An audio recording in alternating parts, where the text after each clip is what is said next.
안녕하세요, 청취자 여러분. 오늘 저희가 함께 깊이 살펴볼 주제는 바로 칭찬입니다. 살면서 누군가에게 인정받고 칭찬 들으면 참 기분 좋잖아요. 네, 그렇죠. 누구나 좋아하죠. 그런데 바로 그 순간 우리 마음가짐은 어때야 할까요? 오늘 저희가 나눌 자료의 중심에는 사도행전 12장에 나오는 헤롯 아그리파 1세 왕의 이야기가 있습니다. 이 사건을 통해 칭찬 앞에서 겸손이 왜 중요한지 좀 자세히 들여다볼까 합니다. 네, 아주 흥미로우면서도 중요한 이야기죠. 자료에 따르면 헤롯 왕이 백성들에게 정말 엄청난 찬사를 받았는데 그 영광을 하나님께 돌리지 않아서 좀 비극적인 결말을 맞았다고 해요. 뭐랄까, 밤하늘의 화려한 불꽃놀이 같은 느낌? 네, 맞아요. 순식간에 타올랐다가 사라져버리는 거죠. 네, 그래서 그의 이야기를 통해서 우리가 받는 칭찬의 진짜 주인이 누군지, 또 왜 겸손해야 하는지, 오늘 그 의미를 좀 같이 찾아가 보면 좋겠습니다. 좋습니다. 이 이야기가 단순히 그냥 옛날 왕 이야기가 아니라 지금 우리에게도 아주 직접적인 질문을 던지거든요. 당신이 열심히 해서 얻은 성과, 또 사람들이 보내는 그 박수걸치 앞에서 당신 마음은 어디를 보고 있냐는 거죠. 정말 중요한 질문이네요. 네. 이 시간을 통해서 칭찬의 영광을 마땅히 받으실 분, 하나님께 돌리는 것이 우리의 영적인 건강, 또 삶 전체와 깊이 연결되는지 그걸 함께 탐색해보면 좋겠습니다. 그럼 먼저 사도행전 12전에 나오는 그 장면으로 한번 들어가 볼까요? 자료를 보니까 헤롯 왕이 정말 화려한 옷을 입고 높은 단상에 앉아서 백성들 앞에서 연설을 해요. 네, 그 위험이 대단했겠죠. 그렇죠. 근데 그 연설 내용이 얼마나 대단했는지 사람들이 막 열광하면서 소리쳤다고 나오잖아요. 이건 신의 목소리다. 사람의 소리가 아니다. 와, 정말 엄청난 반응이죠. 상상만 해도 좀 아찔한데요. 한번 생각해보세요. 온 백성이 나를 거의 신처럼 막 떠받드는 거예요. 그 엄청난 환호와 영광 앞에서 헤롯의 마음이 어땠을까요? 아마 자기도 모르게 어깨가 막 으쓱해지고 마음이 하늘 끝까지 올라가는 듯한 그런 교만함에 사로잡혔을 가능성이 높죠. 네, 저라도 그랬을 것 같아요. 그 순간에요. 바로 그 지점이 운명을 가른 결정적인 순간이었다고 성경은 말하고 있어요. 헤롯이 하나님께 영광을 돌리지 아니함으로 이게 핵심이죠. 하나님께 영광을 돌리지 않았다. 네, 마치 달이 스스로 빛을 낸다고 착각하는 것처럼요. 헤롯은 그 모든 권세와 백성들의 환호, 그 영광의 진적 근원이신 하나님을 잊어버린 거예요.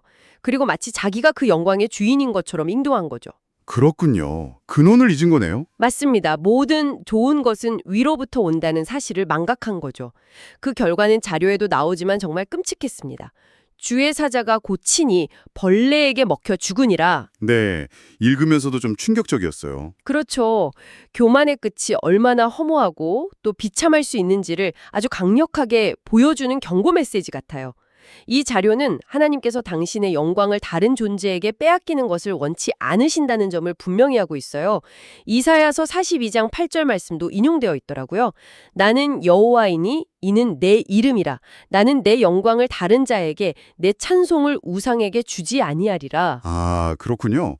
하나님께서 당신의 영광을 얼마나 중요하게 생각하시는지 알 수 있는 부분이네요. 네, 그만큼 하나님께 돌려야 할 영광을 가로채는 것이 신박한 문제라는 거죠. 헤롯의 이야기가 결국 우리에게 진짜 겸손이란 뭘까? 이 질문을 던지는 것 같아요. 그냥 칭찬받을 때 아유 아닙니다 하거나 하나님 감사합니다 라고 말하는 것 그 이상일 것 같은데요. 자료에 나온 비유가 참 좋았어요. 아름다운 꽃이 사실은 땅속 깊이 뿌리 내리고 있기 때문에 피어날 수 있는 것처럼 네, 그쵸. 우리의 성공이나 재능, 우리가 이룬 모든 좋은 결과의 진짜 근원이 하나님께 있음을 마음 깊숙이 인정하고 고백하는 태도, 이런 게 진짜 겸손이 아닐까요? 정확합니다. 자료에서도 그 점을 강조하는데요. 참된 겸손은 내 노력이나 능력을 일부러 깎아내리거나 부정하는 게 아니에요. 저는 한 거 아무것도 없어요. 이게 아니라는 거죠. 그게 아니군요. 네. 오히려 내가 가진 능력, 내가 쏟은 노력, 그리고 그 결과를 가능하게 만든 모든 환경과 기회까지 그 모든 것 배후에 하나님의 은혜와 도우심이 있었음을 먼저 그리고 가장 중요하게 인정하는 태도예요. 비유를 들어 설명하면 아주 감동적인 바이올린 연주를 들었다고 해보세요. 네네. 그 아름다운 음악은 연주자의 뛰어난 재능과 수많은 시간의 연습, 그리고 소리를 내는 그 바이올린이라는 악기 자체가 다 조화롭게 어우러진 결과잖아요. 그렇죠. 여러 요소가 합쳐진 거죠. 맞아요. 마찬가지로 우리의 성공도 나의 땀과 노력, 물론 중요하죠. 하지만 거기에 더해서 하나님의 보이지 않는 손길, 그분의 도우심, 또 적절한 타이밍과 기회가 함께 어우러진 결과임을 아는 것. 그것이 바로 이 자료가 말하는 겸손의 시작이라고 볼 수 있습니다. 그렇군요. 그러니까 겸손은 나는 아무것도 아니다 이게 아니라 나의 노력과 하나님의 도우심이 함께했다. 이걸 인정하는 거네요.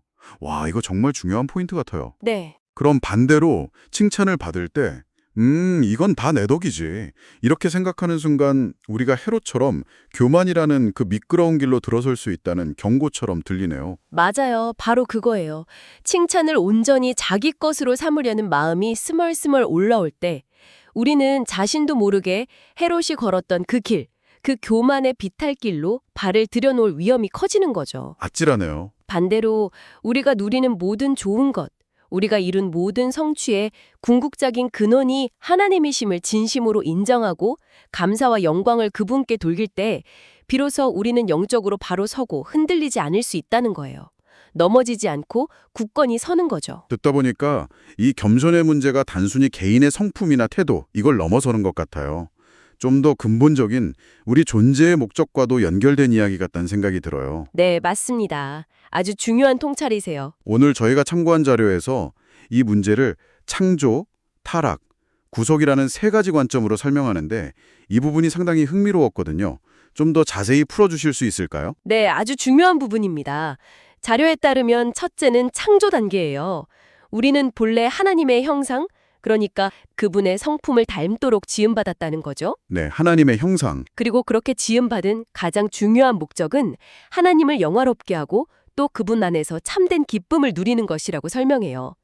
비유를 들자면 깨끗하게 잘 닦인 거울이 빛을 온전히 반사해서 그 빛의 아름다움을 드러내는 것처럼 우리의 존재 이유 자체가 창조주 하나님을 우리 삶을 통해 비치고 그분께 영광을 돌리는 데 있다는 거예요. 아, 거울의 비유. 이해가 잘 되네요. 네. 우리의 재능, 성취, 심지어 우리가 받는 칭찬까지도 그 목적, 즉 하나님을 드러내는 도구가 되어야 한다는 거죠. 그렇군요. 원래 목적은 그거였는데. 그렇죠. 그런데 두 번째 단계, 타락, 디스토션이 찾아옵니다. 안타깝게도 죄가 세상에 들어오면서 인간의 이 원래 창조 목적이 심각하게 뒤틀리고 왜곡되었다고 자료는 설명해요. 왜곡되었다. 네, 하나님 중심이어야 할 삶의 축이 완전히 자기 중심으로 기울어버린 거죠. 그 결과 하나님께 마땅히 돌려드려야 할 영광을 자기가 가로채려는 교만이 우리 마음 깊은 곳에 뿌리내리게 되었다는 거예요. 아, 그게 타락이군요. 네, 마치 깨지고 금이 가서 사물의 모습을 흉하게 왜곡해서 비추는 거울처럼 타락한 인간은 하나님께 돌려야 할 영광과 찬사를 교묘하게, 때로는 아주 노골적으로 자신에게 돌리려고 한다는 거죠. 우리가 방금 자세히 살펴본 헤롯의 모습이 바로 이 타락한 본성의 전형적인 예라고 자료는 지적하고 있습니다. 아, 그렇군요. 창조 목적이 하나님께 영광이었는데 타락 때문에 자기 영광을 추구하게 되었다. 헤롯이 그걸 아주 극단적으로 보여준 거고요. 그럼 세 번째 단계인 구속은 뭔가요? 여기엔 좀 희망적인 내용이 있겠죠? 네, 맞습니다. 드디어 희망이 나옵니다. 세 번째는 구속, purification, 즉 정화와 회복의 단계예요. 여기서 소망이 등장하는데 바로 예수 그리스도죠. 예수님이요? 네. 그분의 삶과 죽음 그리고 부활을 통해 우리는 이 왜곡된 죄의 본성에서 벗어나 다시 하나님께 영광 돌리는 삶, 즉 원래의 창조 목적을 회복할 수 있는 길이 열렸다고 자료는 설명합니다. 예수님 자신이 그 완벽한 겸손의 모범을 보여주셨어요. 빌립보서 2장 6절에서 8절 말씀을 인용하는데요. 예수님은 본래 하나님과 본체가 같으신 분이지만 스스로를 낮추셔서 종의 모습으로 이 땅에 오셨고 심지어 죽기까지 순종하셨다는 거예요. 네, 그 말씀 유명하죠? 네, 이 겸손의 왕이신 예수님을 믿고 따를 때 우리는 교만이라는 우리 영왕의 불순물에서 깨끗하게 씻겨져서 본래 우리를 지으신 목적인 하나님께 영광을 향해 다시 나아갈 수 있게 된다는 거죠. 마치 녹슬고 더러워졌던 귀한 그릇이 깨끗하게 닦여서 본래의 용도로 다시 아름답게 쓰임받는 것처럼요. 아, 녹슨 그릇이 깨끗하게 닦이는 비유. 정말 와닿네요. 그럼 이제 이 모든 이야기를 청취자 당신의 삶에 직접 비추어 볼 시간인 것 같습니다. 헤롯의 교만과 그 결과, 또 참된 겸손의 의미, 그리고 창조, 타락, 구속이라는 이 큰 그림까지 살펴봤는데요. 네. 이제 가장 중요한 질문은 이거겠죠. 당신은 칭찬을 받을 때 그 영광을 어디로 향하고 있나요? 혹시 마음속 아주 깊은 곳에서는 이건 다 내 능력 덕분이지. 내가 얼마나 밤새워가며 노력했는데 하면서 은연중에 헤롯과 비슷한 마음을 품고 있지는 않으신가요?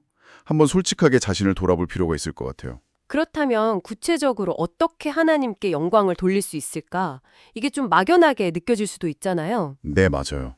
어떻게 해야 할지. 오늘 살펴본 자료는 몇 가지 아주 실제적이고 실천적인 방법들을 제안하고 있어요. 예를 들면 누군가에게 칭찬을 듣는 바로 그 순간, 아주 짧게라도 괜찮아요? 마음속으로 혹은 나지막이 입술로 하나님 감사합니다. 이 모든 것이 주님의 은혜입니다. 라고 고백하는 습관을 들이는 거죠. 아, 그 순간에 바로요? 네.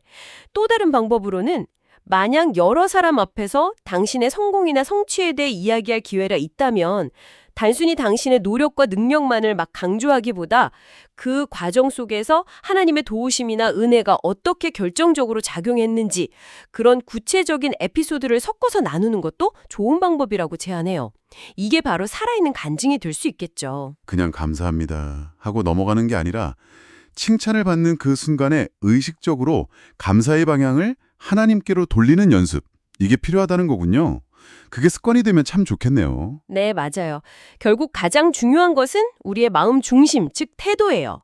칭찬 자체를 거부하거나 불편해할 필요는 없어요. 감사함으로 받되 그 칭찬이 가리키는 궁극적인 공로는 하나님께 올려드리는 그 마음의 중심을 굳건히 지키는 거죠. 네네. 마치 누군가에게 귀한 선물을 받으면 선물 자체도 물론 기쁘지만 선물을 준 사람에게 진심으로 감사하는 마음을 표현하는 게 당연하잖아요. 그렇죠. 당연하죠. 마찬가지로 우리에게 주어진 모든 좋은 것들, 재능, 기회, 성취, 인정에 대해 감사의 시선을 자연스럽게 하나님께로 향하는 연습이 필요하다는 거예요.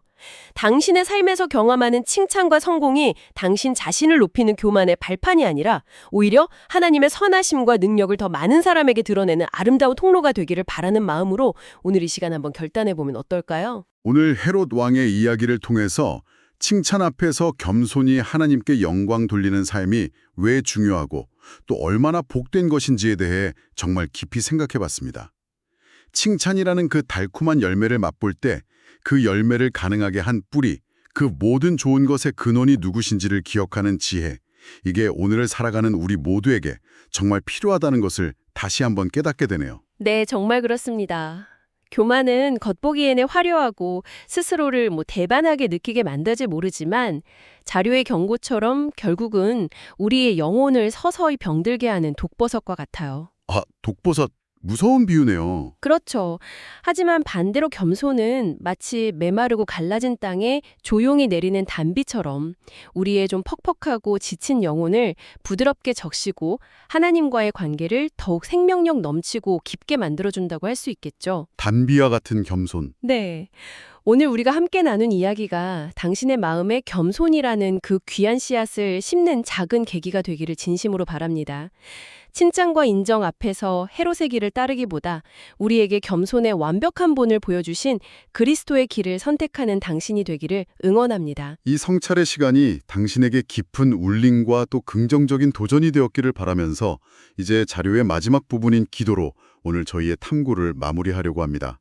함께 마음을 모아주시면 좋겠습니다. 사랑과 은혜의 하나님 아버지, 오늘 헤롯 왕의 이야기를 통해 저희 마음속에 혹시 숨어 있을지도 모르는 그 교만의 위험이 얼마나 크고 또 주님 앞에서 겸손히 행하는 것의 가치가 얼마나 귀한 것인지를 다시 한번 깨닫게 해주시니 참으로 감사합니다. 아멘. 저희가 삶의 여정 속에서 때때로 사람들의 칭찬과 인정을 받게 될 때 바로 그 순간에도 그것이 오직 주님께서 베풀어 주신 헤아릴 수 없는 은혜와 능력 덕분임을 결코 잊지 않도록 저희의 마음을 굳게 붙들어 주시옵소서. 네, 주님. 저희의 마음이 조금이라도 높아져서 마땅히 주님께 돌아가야 할 영광을 저희가 가로채는 그런 어리석음을 범하지 않도록 늘 성령님께서 저희를 온유하게 다스려 주시고 겸손의 길로 인도하여 주옵소서. 아멘. 마치 해바라기가 언제나 변함없이 해를 향하여 그 얼굴을 들듯이 저희의 시선과 마음의 중심이 늘 살아계신 주님을 향하게 하시고 저희 삶의 모든 영역에서 저희의 모든 말과 행동 하나하나가 주님의 거룩하신 이름을 높여드리는 향기로운 찬양이 되게 하여 주시옵소서. 네. 가장 높으신 보좌에 계셨으나 우리를 위해 가장 낮은 이 땅에 오셔서 친히 섬김과 겸손의 본을 보여주신 우리 주 예수 그리스도의 이름으로 간절히 기도드립니다. 아멘. 아멘.